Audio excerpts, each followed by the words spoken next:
सभी साथियों को मेरा नमस्कार। स्वागत है आपका आज फिर से एक नए जनसत्ता विश्लेषण में। आज हम बात करने वाले हैं 6 तारीख के जनसत्ता विश्लेषण की। मैं आप लोगों से क्षमा चाहता हूँ कि वीडियो लेट आ रही है। मैं थोड़ा-सा अपने अन्य शेड्यूल में व्यस्त हूँ, इसलिए समय निकालना थोड़ा मुश्किल हो पा रहा है। लेकिन ये मैं सुनिश्चित कर रहा हूँ कि समय रहते ये लंबे समय तक ऐसी समस्या ना रहे। तो अपना सहयोग करने के लिए बहुत-बहुत धन्यवाद। आइए शुरू करते हैं आज का जनसत्ता विश्लेषण।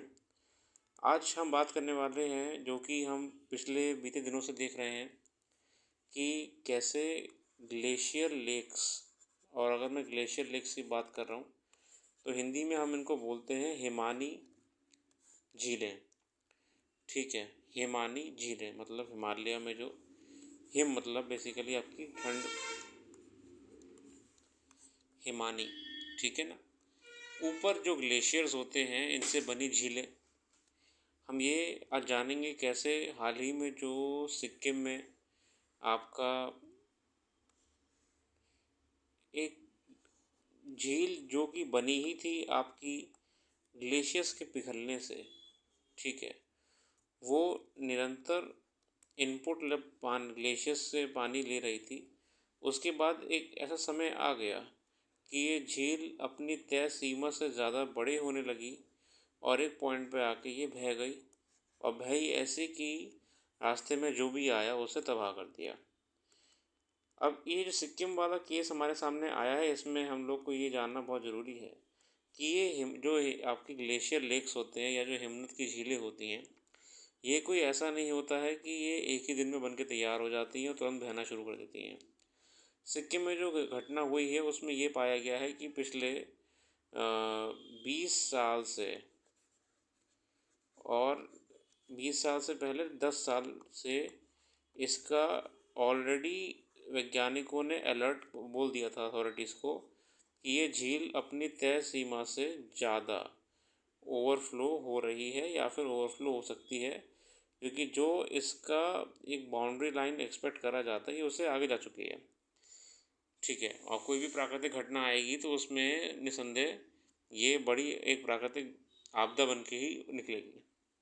यही हुआ जो कि हमारा हिमानी झीलों को संकट के रूप में अब बहुत ही देखा जा रहा है। चलिए मुद्दे पे आते हैं। हम स्पेशली हम बात करेंगे कैसे जितने आपके हिमालयन हिमालयन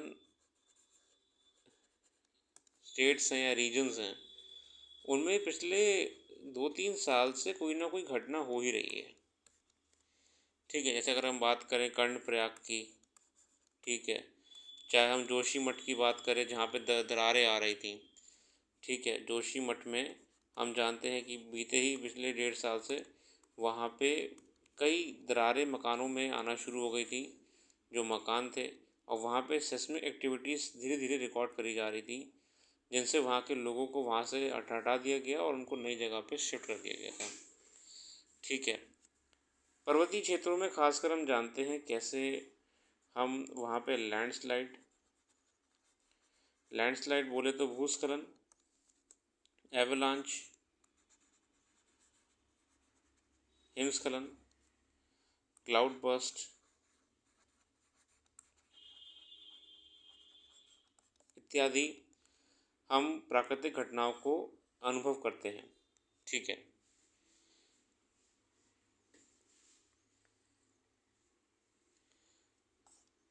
ये लेख है चुनौतियाँ हिमालय की, जिसको लेके हम बात कर रहे हैं। ठीक है, जैसे कि हम बात करें कि यहाँ पे स्टेट्स जो कि सबसे ज़्यादा इम्पैक्टेड हैं इस समय हिमालय में, चाहे वो क्लाउड बर्स्ट से हो, एवलांच से हो, या फिर आपका ग्लेशियर लेक आउटबर्स्ट से हो।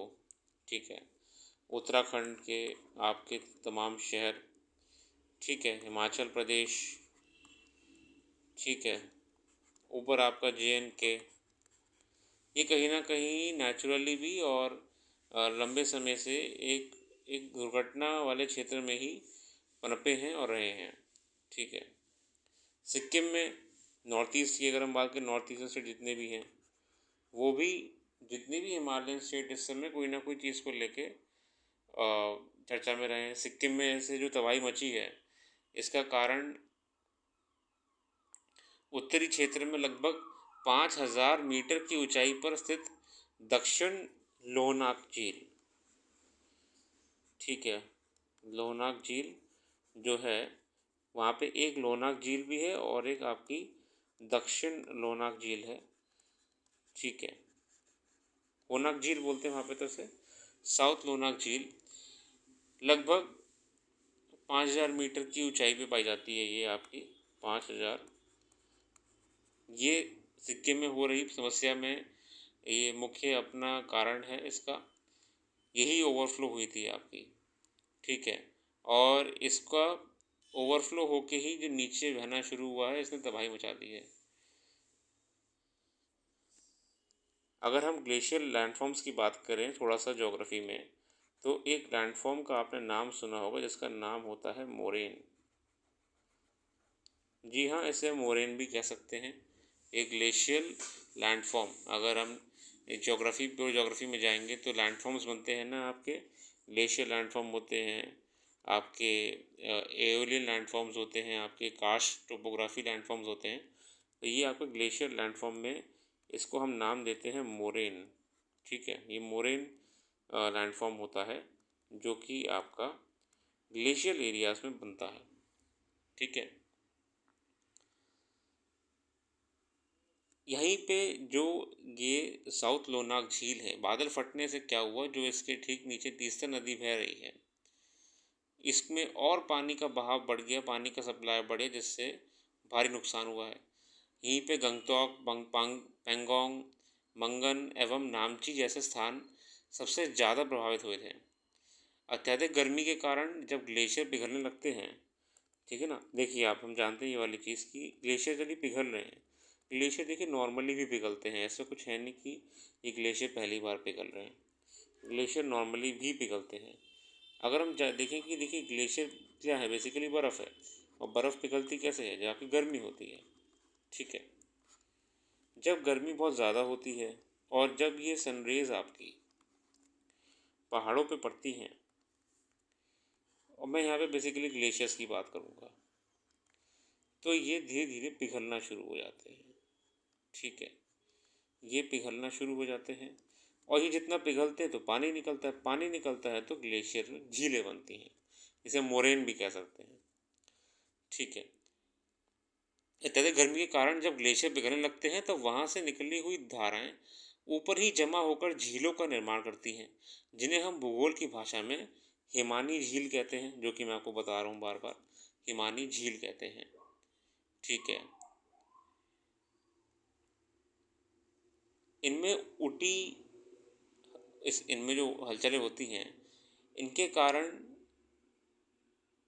आसपास के क्षेत्रों में दुर्घटना होने के आसार बढ़ जाते हैं, ठीक है, जिसे हम कहते हैं ग्लेशियर फ्लड। अगर इनसे होने वाली दुर्घटनाओं का नाम अगर हम बोले तो क्या होता है, ग्लेशियर फ्लड होता है, ग्लेशियर फ्लड होता है, ग्लेशियर लेक आउटबर्स्ट होता है, एक टर्म होता है GLOB, ग्लेशियर लेक आउटबर्स्ट, ठीक है, और GLOF होता है ग्लेशियर फ्लड, ठीक है। नदी, पवन एवं समुद्र की भांति ग्लेशियर की अपनी अपरदन शक्ति होती है, जो बेहद धीमी एवं सूक्ष्म होती है, जिसे देखना या जिसको रिकॉर्ड करना आसान नहीं होता है। देखिए ऐसा नहीं होता, मैंने आपको पहले ही बताया कि ग्लेशियर एकदम से एक दिन पहले पिघल जाता है और नदी बन जाती है, धीरे धीरे धीरे धीरे धीरे धीरे, है ना, 1 सेंटीमीटर की दर से, क्यूबिक मीटर की दर से, है ना, बहुत धीरे धीरे पर लीटर के हिसाब से ये झीलें भरती हैं आपकी। उत्तराखंड के चमोली जिले के रैनी गांव में आई भीषण त्रासदी अग्र हिमनदी झील में हलचल के कारण हुई थी। जो हमको ध्यान है, चमोली में भी आपका ये घटना एक बार हो चुकी है, तो ये भी बेसिकली झील के ही ओवरफ्लो होने के कारण हुई थी, ठीक है, ठीक है। अब ये प्राकृतिक कारण हो तो ये देखिए, ये तो पहली बात तो मैं आपसे कहना चाहता हूँ कि नेचुरल घटना ये है, ये नेचुरली होता है। इसके अलावा कि हम जानते हैं कि क्लाइमेट चेंज में सबसे ज़्यादा रोल मैन का पड़ा है, और मैन मतलब कि मानव जो है वो इन्फ्लुएंस कर रहा है। तो हाँ, ये अगर हम बात करें तो प्राकृतिक कारण के अलावा ह्यूमन इंटरफेरेंस भी अब इन डिज़ास्टर्स की फ्रिक्वेंसी बढ़ने के पीछे बहुत बहुत ज़्यादा बड़ा फैक्टर है। जैसे कि हम पेड़ काटे जा रहे हैं तो हीट उस हिसाब से अब्जॉर्ब नहीं हो रही है। जैसे हम बड़े, अब देखिए पहाड़ों पे भी हम देखते हैं कि अब मेगा सिटीज़ बनाई जा रही हैं, पहाड़ों पे भी आपका अर्बनाइजेशन हो गया है, पहाड़ों पे भी आपकी अब गाड़ियाँ चलने लगी हैं, पहाड़ों वाले क्षेत्रों के पास में आपकी फैक्ट्रीज़ हैं। तो ये सब भी वहाँ के क्लाइमेट को चेंज कर रही हैं, जिससे क्या हो रहा है कि ऊपरी सतह में, ठीक है, अगर मान लीजिए ये निचली सतह है, ठीक है, अगर ये निचली सतह है तो ऊपरी सतह में बेसिकली आपका बहुत सारी हीट ट्रैप हो रही है, इसलिए ग्लोबल वार्मिंग कहते हैं हम इसको। और ये पहाड़ी क्षेत्रों में भी ये देखा जा रहा है। अब यही जो हीट आपकी ट्रैप हो रही है, निकल नहीं पा रही है, यही यहाँ पे क्लाइमेट को परिवर्तित कर रही है, ठीक है, जिसके कारण ऐसी आपदाएं आ रही हैं, ठीक है।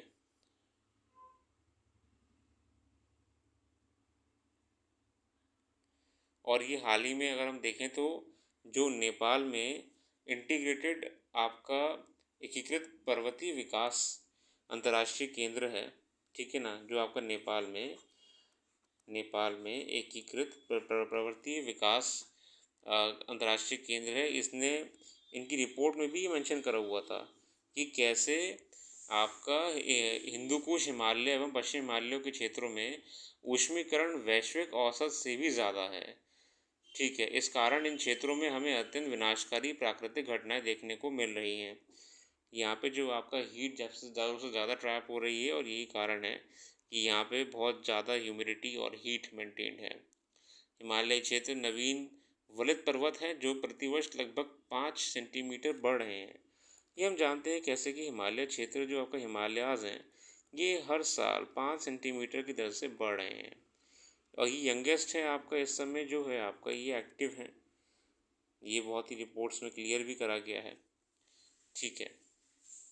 इस कारण से हिमालयी क्षेत्र में भूसंचलन, भूस्खलन और भूकंप जैसी घटनाएं आती हैं, है ना। अब देखिए ये तभी तो कहते हैं ना, सेस्मिक एक्टिविटीज़ जो होती हैं इनके पीछे होने का कारण भी ये है कि हिमालय एक्टिव है, ठीक है। जब हिमालय मूव करेंगे, अगर हिमालय 1 सेंटीमीटर भी मूव कर रहा है तो जैसे वो मूव कर रहा है, ठीक है, तो वो कंपन पैदा करता है, और यही वो कंपन है जो कि हमको प्रत्यक्ष रूप में या तो एक बड़ा भूस्खलन के रूप में देखने को मिलता है, या हमें मकानों में दरार के रूप में देखने को मिलती है, या फिर हम धीरे धीरे देखते हैं कि कैसे ऊपर बिल्कुल ऊंचाइयों पर जाके हिमालय में आपका हिमस्खलन हो जाता है, एवलांच आ जाता है, जब एक बड़ा टुकड़ा बर्फ़ का टूट के गिर जाता है, ठीक है, ठीक है।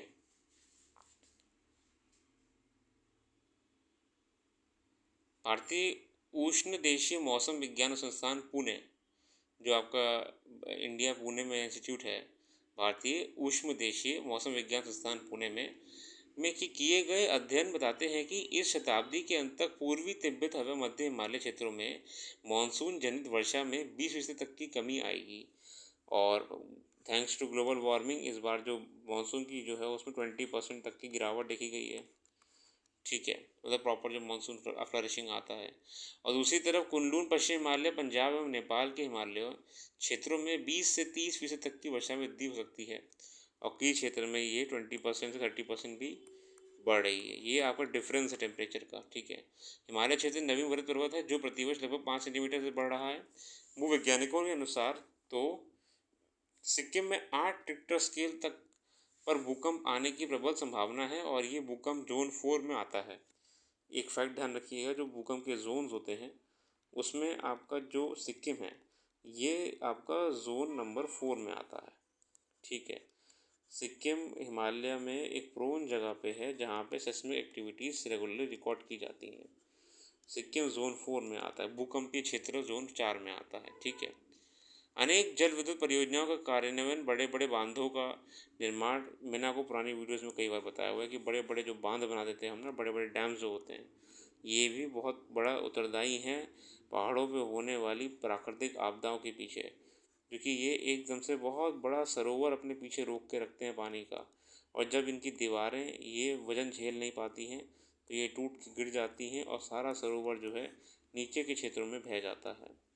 या फिर धीरे धीरे कि इतना पानी रोक के रखते हैं बांध जितना आसपास के पहाड़ों के झेलने की क्षमता नहीं होती है। इसका परिणाम क्या होता है कि आसपास के पहाड़ भी डैम के पास क्षेत्र में कमज़ोर हो जाते हैं। ठीक है, आगे बढ़ते हैं।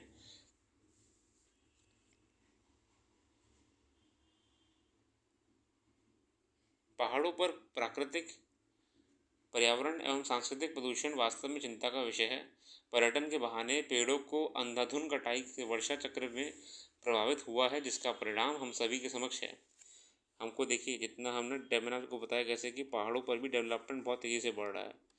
ठीक है, बड़े बड़े जंगल साफ़ कर दिए जा रहे हैं ताकि होटल्स बन सके, ताकि रिसोर्ट्स बन सकें, ताकि आपके बड़े बड़े कॉम्प्लेक्स बन सकें। क्योंकि हर स्टेट को अपनी जीडीपी को बढ़िया करने के लिए कुछ ना कुछ करना पड़ेगा, विकास तो करना पड़ेगा। इससे क्या हो रहा है, पूरा क्लाइमेट चेंज साइकिल बदल रहा है। जो क्लाइमेट चेंज का साइकिल है, इसमें परिवर्तन देखा जा रहा है। हमने क्षेत्रीय अध्ययन तक तथा प्राकृतिक प्रशासनिक क्रियाकलापों के लिए भले ही हिमालय को बाह्य, मध्य एवं आंतरिक हिमालय में विभाजित कर दिया है, नदियों का आधार लेकर हमने भले ही हिमालय को कश्मीर हिमालय, पंजाब हिमालय, कुमाऊं हिमालय, नेपाल हिमालय तथा असम हिमालय में बांटा है, लेकिन ये अलग नहीं है। पूरा का पूरा हिमालय पारिस्थितिक तंत्र एक दूसरे से संबंध है। इसका प्रभाव सिर्फ हिमालय के क्षेत्रों तक ही सीमित नहीं होता, समतल में निवास करने वाले जनसंख्या भी इससे प्रत्यक्ष रूप से प्रभावित होती है। हिमालय को बचाने के लिए हमें अपनी नीतियों को ज़्यादा दूरदर्शी एवं परिष्कृत बनाने की आवश्यकता है। ये तभी हो सकता है जब हम अपने निगरानी एवं संचार प्रणाली को सुदृढ़ करेंगे। हम निगरानी के लिए सुदूर संवेदन एवं भौगोलिक सूचना प्रणाली का समुचित प्रयोग कर सकते हैं। यही नहीं, कृत्रिम बुद्धिमत्ता एवं मशीन लर्निंग के माध्यम से हम आंकड़ों को उपयोग कर भविष्य की नीतियों को भी निर्धारित कर सकते हैं। मतलब हम टेक्निक से यूज़ करेंगे तभी हो पाएगा। हिमालय को बचाने के लिए हमें अपनी पर्यटन नीति में बदलाव लाना होगा। पहाड़ों की वहन क्षमता को अनुसार ही वहाँ पर्यटकों को जाने की अनुमति मिलनी चाहिए। इन क्षेत्रों में प्लास्टिक के प्रयोग को कड़ाई से बंद कर देना चाहिए। पहाड़ों में से अववाद अंतर तथा भोजन श्रृंखला में अप्रत्याशित बदलाव देखने को मिल रहा है। इस लेख में साथियों इतना ही था। हमने जाना कि कैसे, ये तो देखिए प्राकृतिक रूप में तो परिवर्तन हिमालय में आता रहेगा, उसको हम और आप कोई नहीं रोक सकते हैं, बट हम उसमें इतना कर सकते हैं कि हम उसको 2x ना कर दें, हम उसे बढ़ाएं ना, हम उसे कम ही रखें। ठीक है, सिक्किम को लेके भी ये बात वही करी गई है जो हमने आपको बताई है, कैसे कि उत्तरी सिक्किम में तीस्ता नदी के अचानक से, तीस्ता नदी आपकी जो है, तीस्ता नदी के अचानक से बाढ़ आने से मची तबाही चिंतित करने वाली है। ठीक है, 3-4 अक्टूबर के दरमियान रात में दक्षिण लोनाक झील, ये बेसिकली सदर्न लोनाक झील कहते हैं इसको हम, दक्षिणी लोनाक झील पर बादल फट गया, तो जिसमें तीस्ता नदी बेसिन में बाढ़ आ गई। बाढ़ में बहे लोगों में से 14 की मौत हुई और 22 सैन्य कर्मियों समेत 102 लोग लापता हो गए। ठीक है, दुखद था। उत्तरी सिक्किम का ये प्रभावित इलाका भारत नेपाल सीमा के करीब पड़ता है। भौगोलिक तौर पर इसे जगह को संवेदनशील बताया जाता है। 2 साल पहले एक अध्ययन में जताया गया था कि भविष्य में सिक्किम में दक्षिण लोनाक झील फट सकती है। देखिए, 2 साल पहले भी, ये कोई नई बात नहीं है। 2 साल पहले हमको लोनाक झील के बारे में आगाह कर दिया गया था।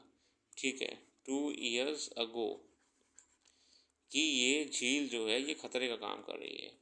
ठीक है, वर्ष 2021 में हुए अध्ययन जर्नल जियोमॉर्फोलॉजी में प्रकाशित हुआ था और 2021 में प्रकाशित भी हुआ था इसको लेके। देखिए, जो जर्नल्स होते हैं, जो आपकी मैगजीन्स होती हैं, ये रिसर्चर्स होते हैं, लिखते हैं इसमें अपने अपने आर्टिकल, इसमें ये आपको प्रकाशित भी हो चुका है।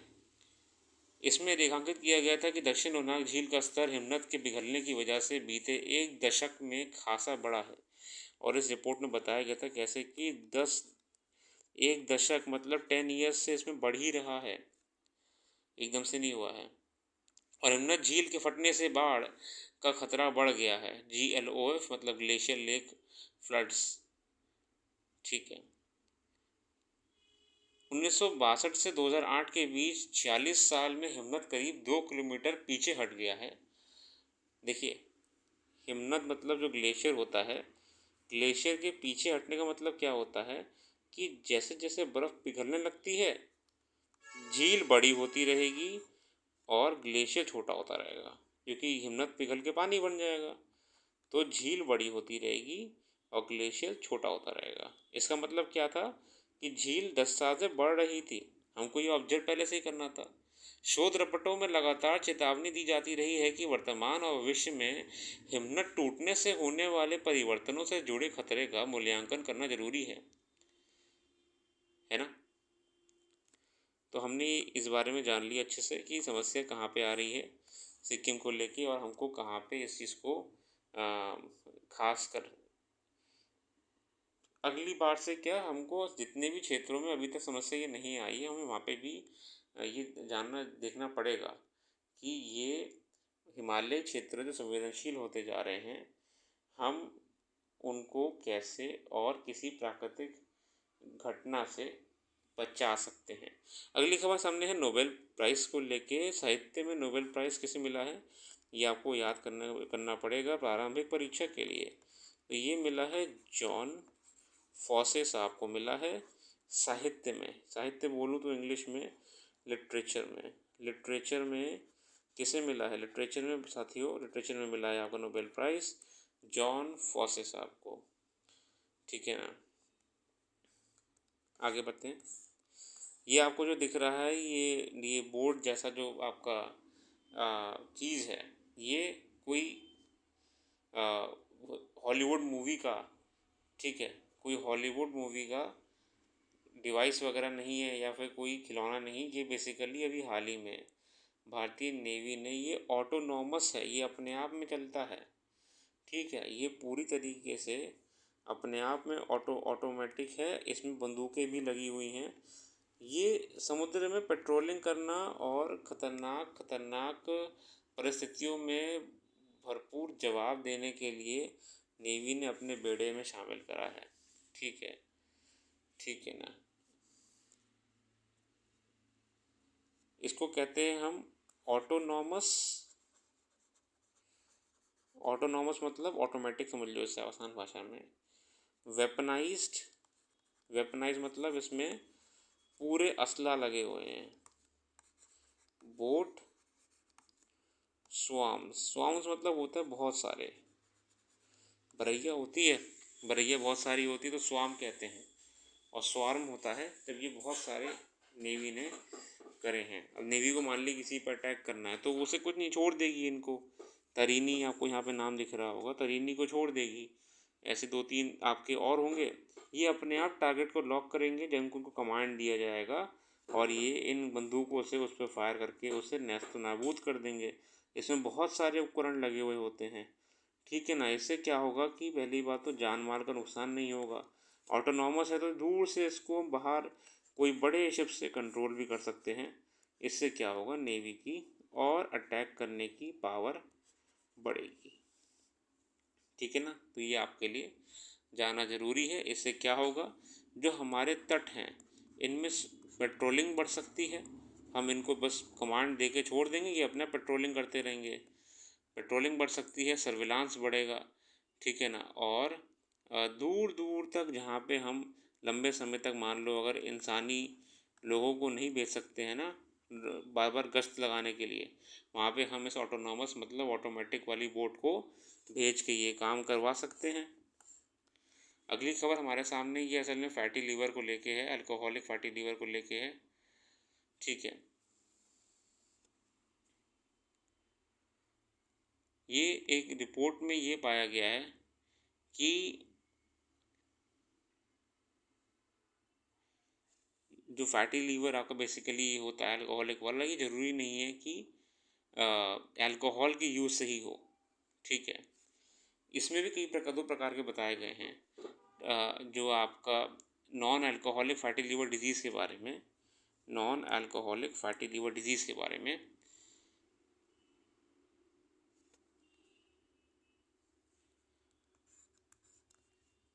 कैसे ये मनोवैज्ञानिक तौर पे भी इसके बढ़ने का कारण पाया गया है। ठीक है,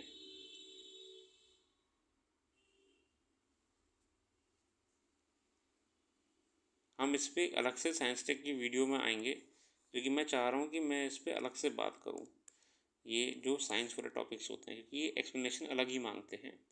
ठीक है, तो मैं आपको आसान भाषा में बता दूँ कि यहाँ पे हमने बात करी है non alcoholic fatty liver disease, इसको आसान भाषा में कहते हैं NAFLD के बारे में। ठीक है ना, non alcoholic fatty liver disease. ठीक है, जिससे क्या होता है कि लीवर धीरे धीरे आपका बढ़ने लगता है और बहुत इसमें दर्द भी होता है और ये सही तरीके से काम नहीं करता है, जलन महसूस होती है बहुत लीवर में। ठीक है,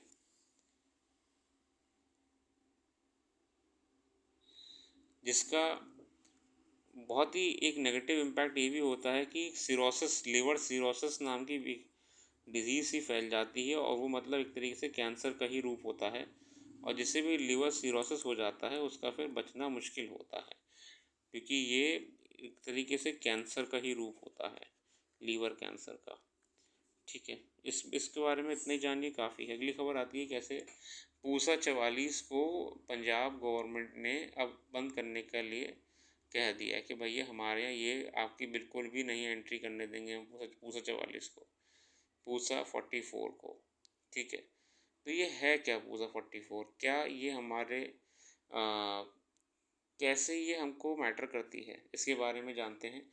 देखिए, ये बेसिकली सब वैरायटीज़ होती हैं, ये हम जानते हैं कैसे पूसा जो आपका एग्रीकल्चर इंस्टीट्यूट है ये रिसर्च करता रहता है, तो ये नए नए प्रकार के एडवांस्ड वैरायटी ऑफ सीड्स बनाता है जो कि क्लाइमेट चेंज को टैकल कर सकें, जो कि बीमारियों को, डिजीज़ को टैकल कर सके, जो कि आपका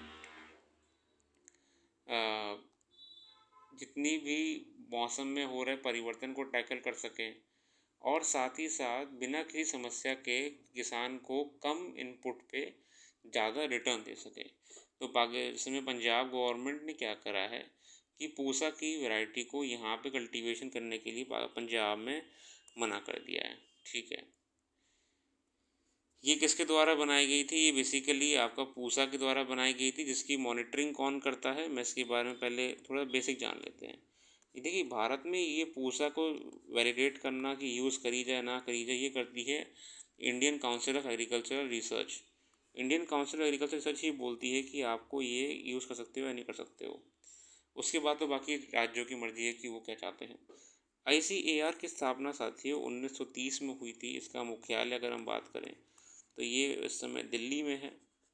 ठीक है, ठीक है, यही काम करती है एग्रीकल्चर में, कृषि में रिसर्च एजुकेशन को बढ़ावा देने के लिए, एजुकेशन को और रिसर्च को कृषि में बढ़ावा देने के लिए एग्रीकल्चर संबंधित है। ठीक है, और ये आपकी जो मिनिस्ट्री ऑफ एग्रीकल्चर के अंडर काम करती है, ये ध्यान रखिएगा कौन सी मिनिस्ट्री के अंडर काम करती है, ये मिनिस्ट्री ऑफ एग्रीकल्चर के अंडर काम करती है।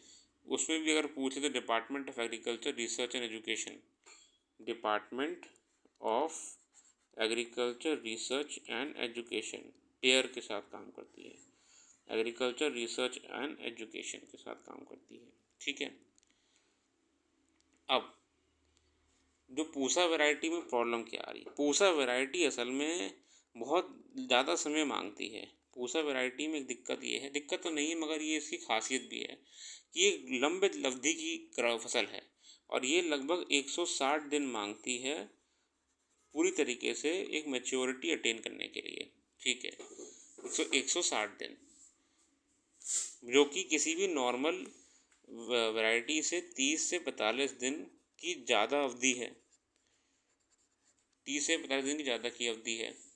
ठीक है, और इसका मतलब क्या है, उतना ही ज़्यादा इसको सिंचाई करनी पड़ती है, इसको इरिगेशन करना पड़ता है, वाटर से सिंचाई करनी पड़ती है। ठीक है, उतनी ही ज़्यादा। अब पंजाब में चल रही है पानी की समस्या। ठीक है, पंजाब में बिल्कुल खेती वेती कर करके सारा पानी कर दिया गया ख़त्म। तो अब ऐसी क्रॉप पे जो और अगर लगती रहेंगी तो पानी जितना बचा कुचा वो भी ख़त्म हो जाएगा। ग्राउंड वाटर सिस्टम पंजाब में बहुत ही प्रॉब्लम चल रही है, इसलिए निर्णय ये लिया गवर्नमेंट ने कि भैया ये पूसा वाली क्रॉप तो मत ही लगाओ, क्योंकि एक को लगाने में इतना पानी खर्च हो जा रहा है, इतने में कम से कम 3 से 4 वैरायटी लग जाएंगी अपने आप में। ठीक है। और वैसे भी हम जानते हैं कि पैडी जो होता है ये पानी ज़्यादा मांगता है। ठीक है। ठीक है। और पूसा वैरायटी इसीलिए वहाँ पे इसको पंजाब गवर्नमेंट ने बैन करवा दिया है। मेन दिक्कत पूसा पूसा से नहीं है। देखिए, पूसा अगर समय ज़्यादा ले रही है मगर पूसा की क्वालिटी बहुत अच्छी होती है 44 वाले की। प्रॉब्लम यहाँ पे मेन हमारे सामने क्या आ रही है, वो है वाटर की। पंजाब गवर्नमेंट को वाटर से समस्या है कि वाटर धीरे धीरे ख़त्म हो रहा है। वाटर की जो वैरायटी है वो ख़त्म हो रही है।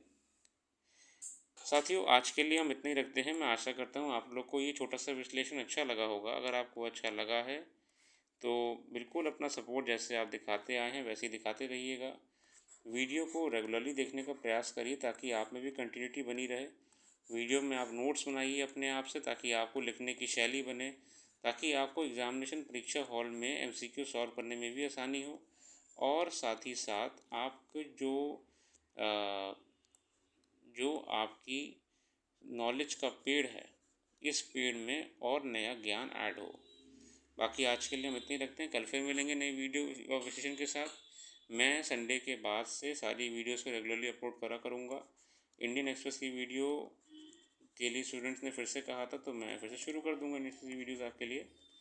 और संडे के बाद से वीडियोज़ आपकी रेगुलर रहेंगी और उसका मैं हर संभव प्रयास करूँगा। अपना कीमती समय देने के लिए बहुत बहुत धन्यवाद। अगर आप लोग को आज थोड़ी सी भी डिस्टर्बेंस अगर ऑडियो में आ रही हो तो मैं थोड़ा शहर से बाहर हूँ, इसलिए मैं थोड़ा सा उस एनवायरनमेंट में अपनी रिकॉर्डिंग नहीं कर पा रहा हूँ जिसमें एक्सेप्टेबल हो, तो क्षमा चाहता हूँ फिर से। बाकी अपना कीमती समय देने के लिए बहुत बहुत धन्यवाद। आप सबका दिन बहुत शुभ हो।